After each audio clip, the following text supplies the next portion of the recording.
All right, let's get right into the story. It's about a man named Ahmed, a good, hardworking guy. He's got a wonderful wife, a nice home, and a beautiful young daughter, Aisha. Life is good. But then, just like that, his entire world gets flipped on its head when Aisha gets sick with a mysterious illness, and everything he believes gets put to the ultimate test. So it all starts with a high fever, something that seems manageable at first. But the doctor's medicine, it works for a bit, and then the fever just comes roaring back. Weeks start to drag by. They're going from doctor to doctor, trying every single prescription, and absolutely nothing is working. And all the while, Aisha is just getting weaker, paler, and the happy feeling in Ahmed's home is replaced by this quiet, creeping dread. I mean, can you just imagine the sheer desperation every single day watching your child fade away right in front of you? The light in her eyes just dimming. Modern science, everything he trusted, has completely failed him. So when a friend brings up this last-ditch idea, a visit to an old spiritual healer, a man named Pir Fatah Muhammad, Ahmed, well, he's clinging to any hope he can find. He decides he has to go. And that's what the Pir tells him. After just a quick look at Aisha, he says these words with this unshakable confidence. Now, for Ahmed, who's been begging for any kind of answer, this diagnosis, as scary as it is, it's something. It finally gives him an enemy to fight. And at this point, he is willing to do anything. So the Pir explains that what they need is a special, handwritten amulet. He gets to work, prepares one, and for a fee of 500 rupees, he hands it over to Ahmed with a solemn promise. Put this around Aisha's neck, and in 7 days, she'll be cured. For the first time in what feels like forever, Ahmed feels this little spark of hope. Now, for those of you who might not be familiar, this kind of amulet is called a taweez. It's basically a locket or sometimes a folded piece of paper that's meant to hold verses from holy scriptures to protect or heal someone. It is the absolute centerpiece of this whole story, and what's written inside, well, that's everything. But 7 days go by and nothing. No improvement. Actually, Aisha seems even weaker. So Ahmed rushes back to the Pir, who just tells him, "Oh, the evil eye is much stronger than I thought. You need a more powerful amulet, and that one costs 1,000 rupees." And so begins this awful cycle. Ahmed keeps going back, spending thousands of rupees, collecting more and more of these amulets, while his daughter just keeps slipping away. At this point, Ahmed is totally defeated, nearly broke. Another friend convinces him to try one last thing. Take a trip to the city and see a religious scholar named Maulana Hamza.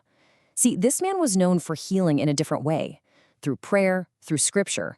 His path was about faith, not about buying physical objects. With literally nothing left to lose, Ahmed takes Aisha to see him. The Malamana listens patiently to Ahmed's entire heartbreaking story, and then he asks one simple but incredibly important question. "Let me see the amulets." Ahmed hands them over, and as the Malamana carefully unfolds the first one, you can see his face just change. First it's concern, then it's shock, and then it's pure, unfiltered anger. The truth of what was inside was just horrifying. These amulets had no prayers, no holy verses at all. They were filled with satanic symbols and strange numerical codes, the kind used in black magic.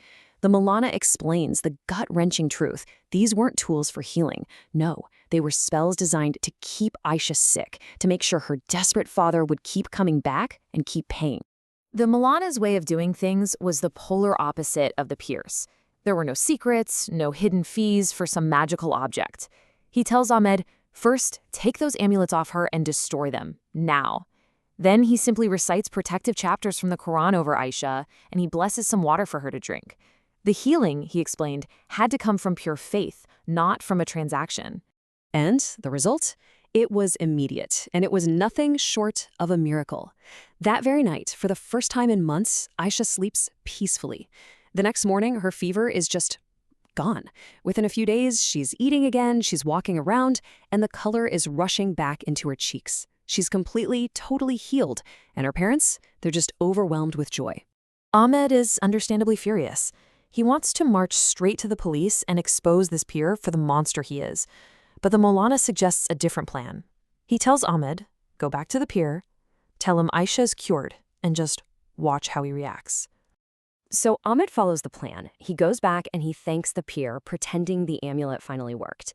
And you can see the peer's eyes just light up with greed. He takes all the credit, of course, and then immediately tries to sell Ahmed another amulet, a protective one this time, for 2,000 rupees.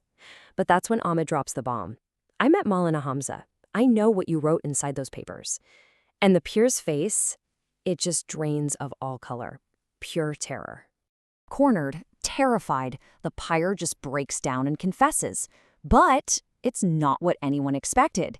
He starts begging for forgiveness, claiming he's not in control, that he's being forced to do all of this. He says he too is a victim of a powerful curse that he can't break. And then this tragic story comes pouring out of him. It turns out his own journey into darkness started from the exact same place as Ahmed's, grief. Years ago, the peer's wife died suddenly. Lost in his despair, a stranger appeared, promising the impossible, that he could bring her back.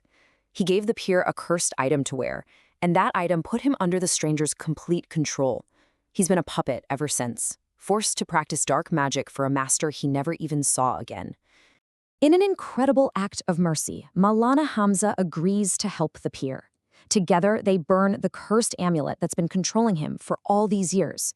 And as it catches fire, the peer lets out this scream, as if a dark, shadowy thing is being ripped out of his body. And just like that, the curse is broken. The peer, finally free, repents for everything he's done and dedicates the rest of his days to sincere prayer. So what we see here are two completely different paths, right? On one side, you've got the pyre. His method is all about secretive, transactional magic. The source of his power? Satanic symbols. And the result? It just leads to more sickness. On the other side, you have the Maulana.